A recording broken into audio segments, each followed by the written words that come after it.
17வது அதிகாரம் அதனுடைய 18வது வசனம். அப்பொழுது அவன் எலியாவை நோக்கி, தேவனுடைய மனுஷனே, எனக்கும் உமக்கும் என்ன? என் அக்கிரமத்தை நினைக்க பண்ணவும் என் குமாரனை சாக பண்ணவுமா என்னிடத்தில் வந்தீர் என்றார். ஆவிக்குரிய கண்ணோட்டத்தோடு இவள் எலியாவினால் நன்மை பெற்றவள். எலியா மட்டும் அந்த இடத்துல போகலைன்னா செத்துருப்பா. ஆனா இந்த நேரத்தில் அதை நினைக்காம எலியாவே குற்றப்படுத்துகிறார். ஜெபிக்கிறவன் சந்திக்கிற 2வது சவால் என்ன தெரியுமா? நம்மிடத்திலிருந்து நன்மை பெற்றவர்களே நம்மை குற்றப்படுத்துவது. நன்மை பெற்றிருப்பாங்க, ஏதோ ஒரு சூழ்நிலையில் அந்த வேதனையை நம்மேல் குற்றப்படுத்தி அதை காண்பிப்பார்கள். 600 பேர் கடன்பட்டவர்கள், முறுமுறுக்கிறவர்கள், இவங்க எல்லாரும் யாரிடத்துல வந்தாங்க தெரியுமா? தாவீதின் இடத்துல. தாவீது அவர்களுக்கு அடைக்கலம் கொடுத்து அவர்களுக்கு தலைவனானான். நான் நடத்துறேன், அவங்களை கவலைப்படாதீங்கன்னு சொல்லி, ஏன்னா ஆட்டு மந்தையை நடத்தி பழக்கப்பட்டவன். அப்படி நடத்திட்டு இருந்த தாவீத அவ்வளோ பிரச்சனைக்கு இவங்க தான் காரணம்னு சொல்லி எல்லாரும் கையில கல் எடுத்தாங்க. செவிக்கிறவன் சந்திக்கிற சவால் என்ன தெரியுமா? நன்மை, நம்மிடத்தில் நன்மை பெற்றவர்களை நம்மளை குற்றப்படுத்துறது. இதெல்லாம் நம்மளை உங்களுக்கு போய் ஜெபம் பண்ண பாரு அப்படின்னு யோசிக்க வச்சிடும். அப்படி யோசிக்க வச்சிடும். அதுக்கப்புறம் இப்படி ஒரு நிலைமையில நாம வந்துட்டோம்னா, நான் நார்மலா கேட்கிறேன், யாரும் கை தூக்க வேண்டாம், என்னைய உட்படுத்தி. அடுத்து அவங்களுக்கு ஒரு பிரச்சனைனா நம்மளால ஜெபம் பண்ண முடியுமா? முடியாது. எனக்கு முடியாது, யாருக்கும் முடியாது. எலியாவும் நம்மை போல பாடுள்ள மனுஷன். ஆனா எலியா போய் ஜெபம் பண்ற பிள்ளைக்காக. இது சவால், உன்னை ஜெபிக்க விடாதிருக்க பண்ணுகிற சவால். ஆண்டவரே, நீங்க சொல்லிதான் அன்னைக்கு நான் ஜெபம் பண்ணேன், இனி நான்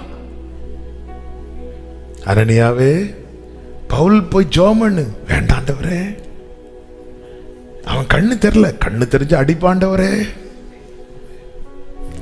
நேற்று வர அனனியா ஜெபமே என்ன? அவனை குருடாக்கிருங்க ஆண்டவரே.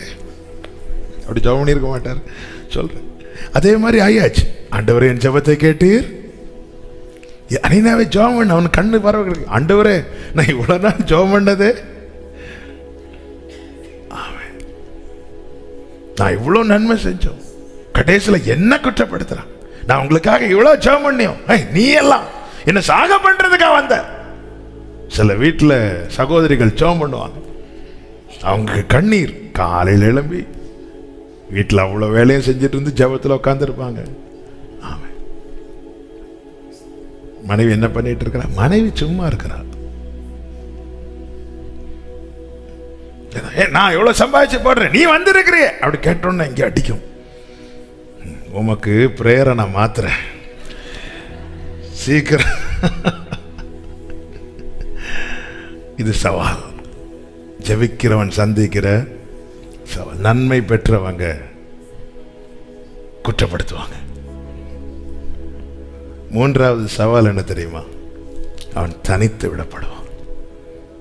18வது அதிகாரம் 22வது வசனம். அப்பொழுது எலியா ஜனங்களை நோக்கி, கர்த்தரின் தீர்க்கதரிசிகளில் மீந்திருக்கிறவன் நான் ஒருவன்.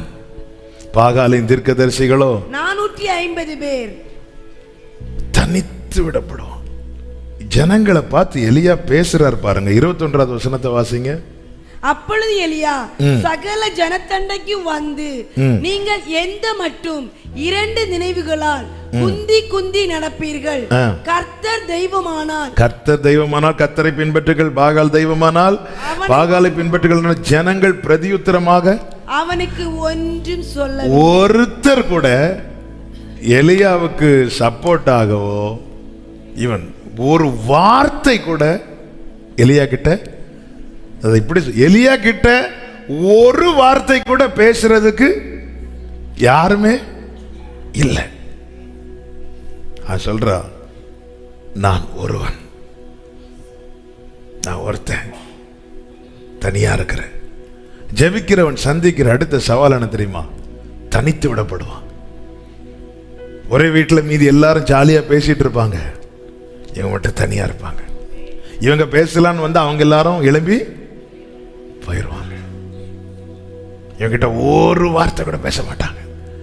சொந்தக்காரங்க எல்லாம் கூடும்போது எல்லாரையும் கூப்பிட்டு வச்சு சந்தோஷமா இருப்பாங்க. இவங்களை இன்வைட் பண்ணியிருக்க மாட்டாங்க. யாராவது தெரியாம கூட்டிட்டு போனா கூட அவங்க எல்லாம் வேற வேற வேலையை பார்த்துட்டு போயிடுவாங்க. பல நேரத்தில் இப்படிப்பட்ட எண்ணங்கள், இப்படிப்பட்ட சூழ்நிலைகள் நம்முடைய ஜெபம் என்கிற தீபத்தை அணைப்பதற்கான பிசாசின் தந்திரம் என்பதை இந்த நாளில் பரிசுத்த ஆவியானவர் ஜெபிக்கிறவர்களோடு பேசிக் கொண்டிருக்கிறார். எலியாவு நம்மை போல தனித்து விடப்பட்டான். அவங்கிட்ட இருந்து நன்மை பெற்றவங்களே குற்றப்படுத்திட்டாங்க. கொல்லுறதுக்குன்னு வந்துட்டியா? இல்லை, அதான வார்த்தை. எங்க சாக பண்ணுவோமா? நம்ம ஒரு லாங்குவேஜில் என்ன சொல்லுவாங்க? வந்துட்ட, என்ன சாகடிக்கிறதுக்குன்னே வந்துட்ட. உடனே ஜபமே அதுக்காக தான் இருக்கும். எலியா போய் நல்லா, இது தேவ பிள்ளைங்க நல்ல மனசுல ஏன் என்னால ஜெபிக்க முடியலன்னு இதுல ஒரு காரணமா தான் இருக்கும். ஒழுங்கா அந்த ஆத்துல தண்ணி குடிச்சிட்டு இருந்தேன், திடீர்னு அந்த ஆத்து ஒழுங்கா ஒரு வேலை பார்த்துட்டு இருந்தேன், இன்னொரு வேலை கிடைக்கும் ஜோம் பண்ணிட்டு இருந்தேன், இருந்த வேலையும் போங்க ஆண்டவரே சொன்னாங்க. ஜோம் பண்ணா வேலை பெருசா கிடைக்கும்னு, வேலை பெருசா கிடைக்குன்னு பார்த்தா இருந்த வேலையும் பொசுக்குன்னு. இதுக்கு நான் ஜெபம் பண்ணாமலே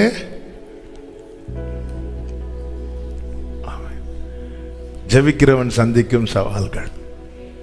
அடுத்த சவால் என்ன தெரியுமா? எதிரியின் மிரட்டல்.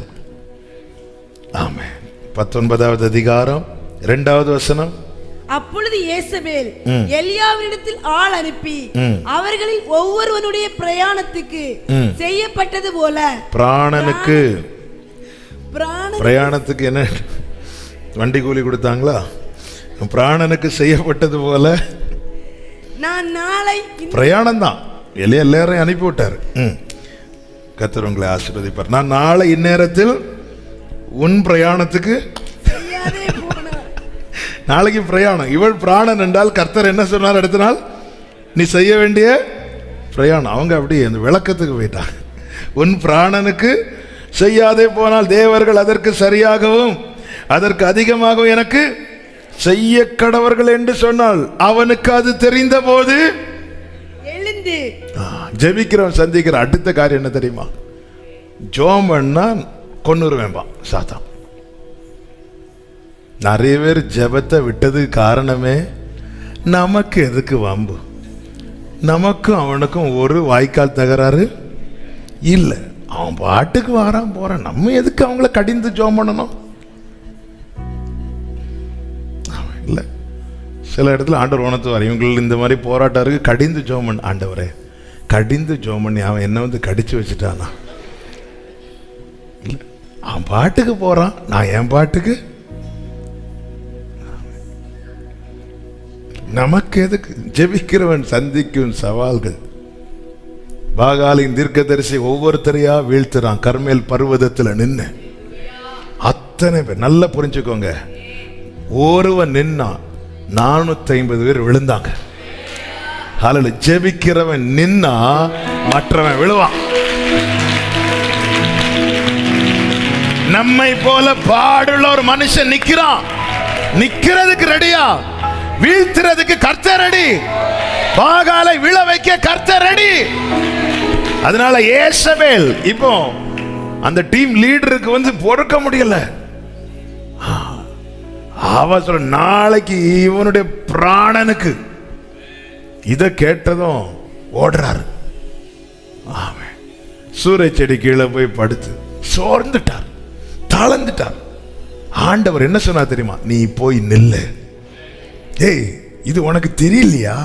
உன்னை ஜெபிக்க விடாத இருக்க பண்ணுகிற அவளுடைய தந்திரம்.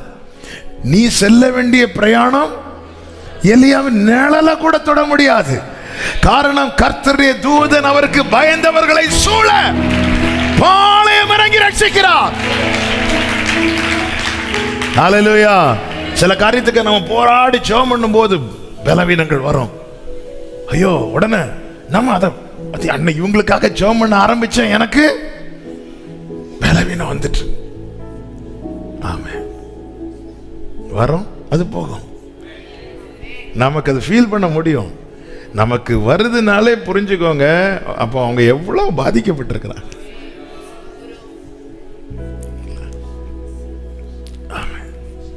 ஒரு குறிப்பிட்ட ஊருக்கு நெகேமியா டீமோடு இந்த ஃப்ளட்டெல்லாம் வந்தப்போ சேரிட்டி ஒர்க் பண்ணுறதுக்காக போயிருந்தோம். போயிட்டு அங்கே ஒரு சின்ன காஸ்பல் மீட்டிங்லாம் வச்சுட்டு அந்த ஜனங்களுக்கெல்லாம் போய் மத்தியான நேரத்தில் அந்த தெருவெல்லாம் ப்ரேயர் வாக் பண்ணி ட்ராக்ஸ் எல்லாம் கொடுத்துட்டு கிளம்புறோம். கிளம்பும்போது வேனில் ஏறும்போது என் ஷர்ட் அந்த டோரில் பட்டு பின்னாடி கிழிச்சிட்டு அப்படியே ஐயோ இனி இங்கேருந்து அங்கே ஊர் வர போனோம். நான் இன்னொரு ஷர்ட்டு கூட எடுத்துகிட்டு போகலை. அப்படியே போய் அதில் உட்காந்துருந்து என்னாண்டு கடைசியில் எப்படி ஆகிட்டேன். ஆண்டவர் சொன்னாங்க, நீ அப்படி சொல்லாத, அவனை பார்த்து சொல்லு, போய் கடைசியில் என் சட்டையை தானே அவனால் கஷ்டப்பட்டு கடைசியில் சட்டையை இந்த சின்ன பிள்ளைகள் பென்சில் வச்சு அப்படி சொல்லிட்டு சந்தோஷமாக பாடிட்டு வா அப்படின்னாரு. அவ்வளோதான். ஆமாம், வாழ்க்கை திரும்பி பாருங்க. ஆமாம், எங்க அவர் கையில் இருக்கிற நம்மை பிசாசால பறிக்க முடியும்னா அவன் தானங்க பெரியவன். அப்படி முடிஞ்சிருக்கணும்னா என்னைக்கே முடிஞ்சிருக்கணுங்க. இல்லைங்க, அவன் ஆன்டி கிரைஸ்ட் என்பது தேவனுக்கு அப்படியே எதிரான வல்லமை உடையவன் அல்ல. தப்பா எடுத்துடக்கூடாது. அவன் மற்ற தூதர்களை போல ஒருவன், ஆனால் எதிரான எண்ணம் உடையவன். இந்த வேர்ட் நல்ல ஆன்டி கிரைஸ்ட், அந்தி கிறிஸ்து என்பவன் தேவனுக்கு எதிரான எண்ணங்களை உடையவனை தவிர தேவனுக்கு எதிரான அதே வல்லமை உடையவன் கிடையாது. அதனால தான் ஆண்டவர் சொன்னார், ஆமாம் இங்கே பாரு, நான் அவன் தலையை மிதிச்சிட்டேன், இனி ஒன்றை வச்சு தான் நான் அவன் தலையை மிதிக்க போறேன். சமாதானத்தின் தேவன் சீக்கிரமாய் சாத்தானை உங்கள் காலின் கீழே நசுக்கி போடுவார். ஹல்லேலூயா, ஹல்லேலூயா. பாருங்க, எகிப்துக்குள்ள வச்சார் இஸ்ரவேலரை. எவ்வளவு ஒடுக்கணும், ஒருத்தனை கொல்ல முடிஞ்சுதா? ஒருத்தனை பார்வோனுக்கு கொல்ல முடிஞ்சுதா? பார்வோன் இவ்வளவுக்கும் ஒரு எகிப்தியன் தான் விழுந்தான். எகிப்துக்குள்ள வச்சார். யோபுட்ட என்ன சொன்னார்? அவன் உன் கையில் இருக்கிறான். அவன் பிராணனை சத்துரு கையில சில நேரத்தில் வைப்பாருங்க, வச்சுட்டு அவர் ஒரு எல்லையை போட்டுருவார். என் கையில் ஒரு வாழைப்பழத்தை தந்துட்டு, ஆமா என் கையில் ஒரு வாழைப்பழம் இருக்குன்னு வைங்க, அது சாப்பிடணுமா வேண்டாமா என்பது தீர்மானிக்கிறது நான் தான். என்னால் அது சாப்பிடவும் முடியும், அதை ஜூஸ் போடவும் முடியும், அதை வேஸ்ட்ல போட முடியும். ஆனா பாருங்க, சத்துரு கையில் யோபு கொடுத்துட்டு சொல்றாரு, நான் சொல்றபடிதான் உனக்கு செய்யணும். இல்லைன்னா முதல்ல திருடுனா அடுத்து கொன்று அழித்திருக்கணும். யோபு அழிக்க முடியலையே, அவன் கை கட்டுனது அவன் வாய்க்கு எட்டலையே. சில நேரத்தில் கொடுப்பார், ஆனா சத்துருக்களின் இஷ்டத்துக்கு ஒப்பு கொடுக்க மாட்டார், அவருடைய சித்தத்துக்கு தான். சத்துருவின் இஷ்டத்துக்கு ஒப்பு கொடுக்க மாட்டார். சில நேரத்தில் பார்வோன் பிடியில இருக்கிறது மாதிரி தான் இருக்கும். அப்படி இருந்திருந்தா என்னைக்கோ நம்மளை ஜூஸ் போட்டு இல்ல, என்னைக்கோ நம்ம, அதுவும் சிலருக்கெல்லாம் சுகர்லாம் ஜூஸ் போட்டா நல்ல எங்க இல்லைங்க. இந்த மிரட்டல் இந்த மாதிரிலாம் வரும், திடீர்னு சொப்பனம் வருது, பயங்கரமா சொப்பனம் வருது. ஏன் சிஸ்டர் 2 நாளா தேசத்துக்காக ஜெபிக்க காணல? ஐயோ, ஜோமன்னா எதை விரட்டுறோமோ எல்லாம் கனவுல வந்து. ஒரு ஊழியர் கூட்டத்தில் ஒரு ஊழியக்காரர் சொன்னார், ஆமாம் எதுக்காக ஜெபம் பண்ணும், ஒவ்வொரு ஊழியர் ஜெபம் பண்ணும்போது ஒருத்தங்க சொன்னாங்க, என் கிராமத்தில் நிறைய இந்த டவுன்ல இருந்து ஊழியக்காரங்கள்லாம் துரத்தி விட்டது ஃபுல்லாக எங்க துரத்தி விட்டதில் இப்போ கிராமத்தில் வந்து ஒரே போராட்டமாக இருக்குது பாஸ்டர், நாங்கள் அங்கேருந்து எங்கே துரத்தி விடன்னு.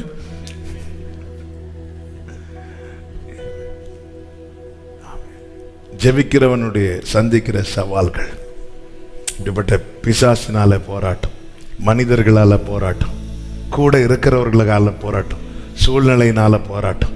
இது வரும்போது புரிஞ்சுக்கோங்க, நம்ம ஜெபம் ஏதோ செய்யுது, நம்ம ஜெபம் ஏதோ செய்யுது. அதனாலதான் ஜெபிக்க விடாது இருக்க சத்துரு செயல்பட்டு கொண்டிருக்கிறான். இதை தாண்டி நீங்க ஜெபம் பண்ணுங்க. எலியா நம்மை போல பாடுள்ள மனுஷனா இருந்தான். நல்ல ஜெபம் பண்ணுங்க. ஆமே. அவன் எப்படி இந்த 2 காரியத்தை கூட சொல்லி ஜெபிக்கிறேன். எப்படி எல்லாம் ஜெபித்தான். எலியாவின் வாழ்க்கையிலிருந்து நம்ம எப்படி ஜெபிக்க வேண்டும் என்று கற்றுக்கொள்ளலாம் என்றால் அதுல 3 காரியங்கள். 1, 17வது அதிகாரத்தின் 19வது வசனம். அதற்கு அவன், உன் குமாரனை என்னிடத்தில் தா என்று சொல்லி அவனை அவள் மடியிலிருந்து எடுத்து தான் தங்கி இருந்த மேல் வீட்டிலே அவனை கொண்டு போய் தன் கட்டிலின் மேல் வைத்து, இன்னும் சொல்லணும்னா அவன் பர்சனலா தன்னுடைய அறையை அடைத்து கொண்டு அங்க முகங்குப்புற விழுந்து ஜெபித்தான் இருக்கு. நான் ஜெபிக்கிறது வேற யாருக்கும் தெரியக்கூடாது. அவன் ஜெபம் பண்றான் முகங்குப்புற விழுந்து. ஆமே.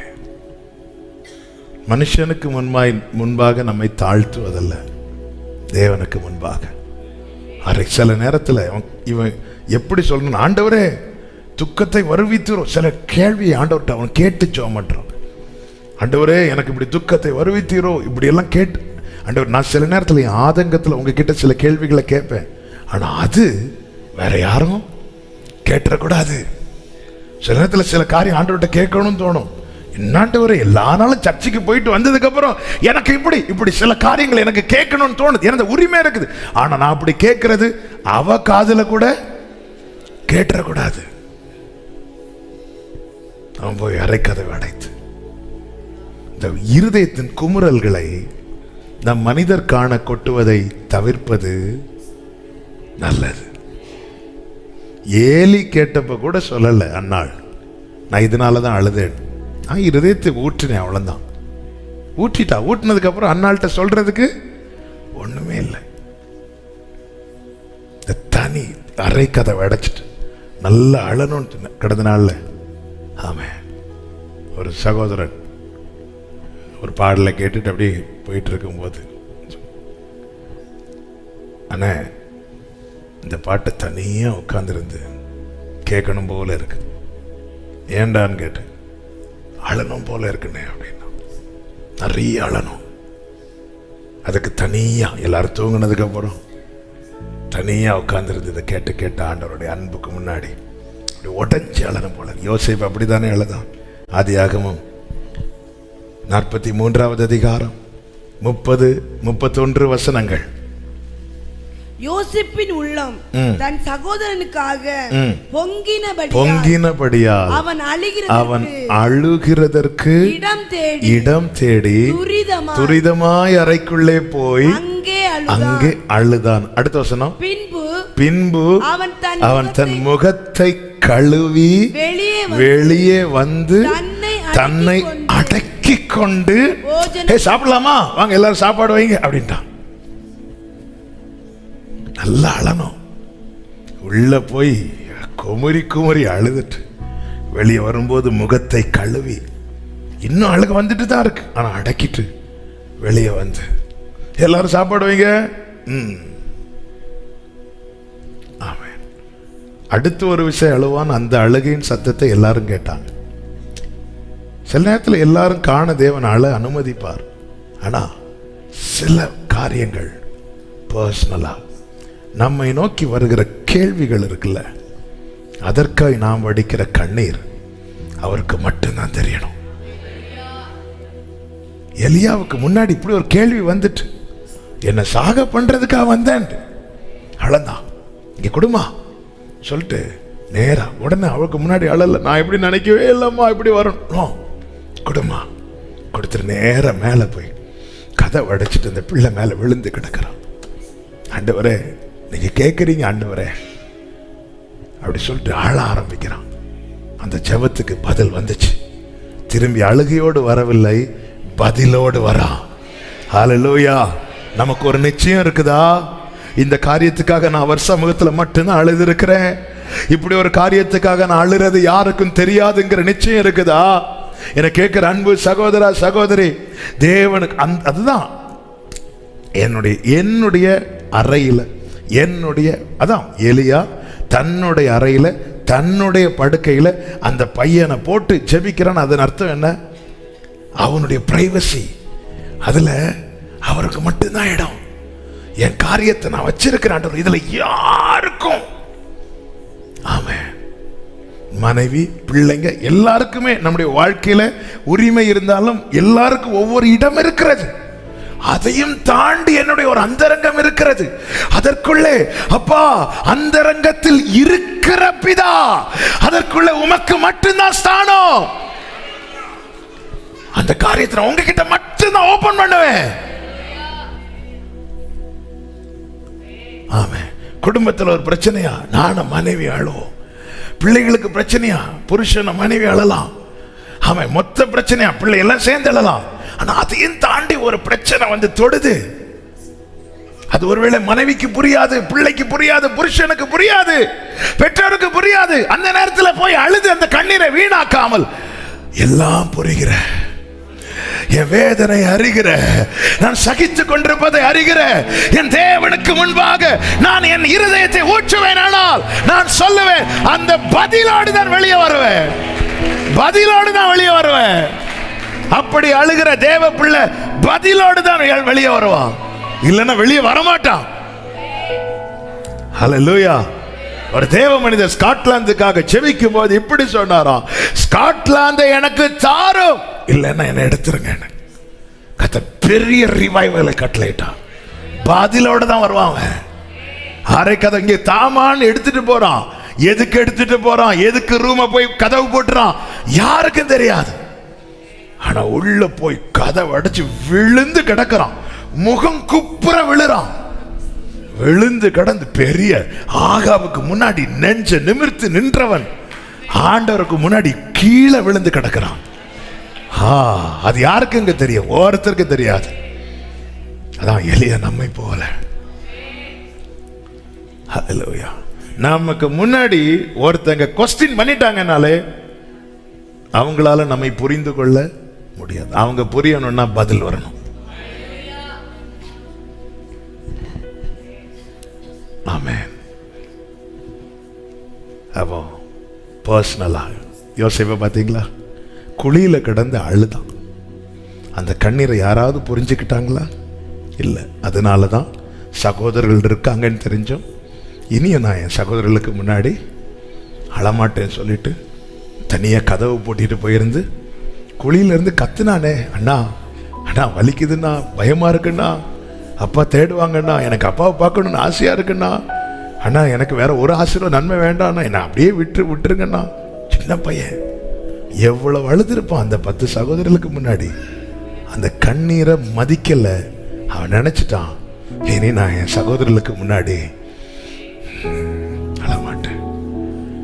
இப்ப அழுக வருது, நேரா போய் கதவை அடைச்சிட்டான்.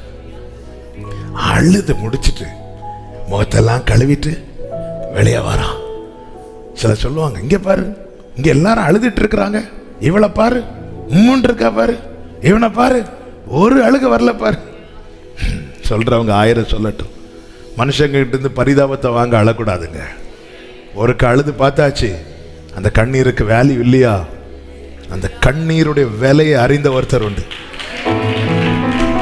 ஏங்க நாம் அழுறோமே, என் கண்ணீரை ஒருத்தருமே மதிக்கலன்னு சொல்றோம். நாம மதிக்கிறோமா நம்ம கண்ணீரை? நாம மதிச்சிருந்தா வீட்டில் ஒரு பாட்டில் இருக்கும், நம்ம அழுத பாட்டில் இருக்கா? இருக்குதா? பிரதர் பிரவீன், நீங்க எவ்வளவு கண்ணீர் வடிச்சிருப்பீங்க? வீட்டில் எத்தனை பாட்டில் இருக்கு? நான் எவ்வளவு அழுதுருப்பேன். என்ன சிஸ்டர் பியூலா, எவ்வளவு அழுதுருப்பீங்க? எத்தனை பாட்டில் வச்சிருக்கீங்க? கண்ணீர் விற்கப்படும்.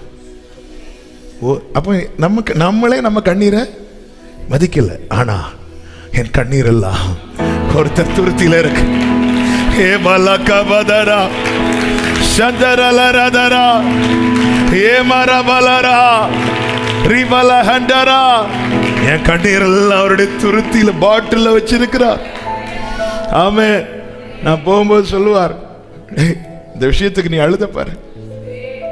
ஆண்டவர், எனக்கு ஆண்டவர் இவ்வளவு பெருசா செஞ்சீங்க. பாரு அந்த பாட்டில் என் பையன் வடிச்ச கண்ணீர்.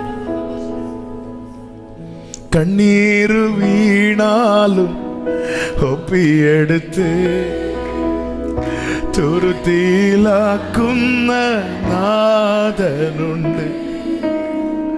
തുരുത്തി നിറയ ஜோம் பண்ணலாமா? ஜோம் பண்ணலாம். அடி மிளகா பாடிடலாம். அப்படி கொஞ்சம் அழுது ஜோம் பண்ண போறோம். ஓகே, ஆண்டவர் சொல்லு, பாடுங்க பாடுங்க. உண்டு கண்ணீர் வீணாலும் எடுத்து கொஞ்சம் நீங்க எல்லாரையும் மறந்துருங்க. நீங்கள் ஆண்டவர் மட்டும் இருக்கிறீங்க. துருத்தி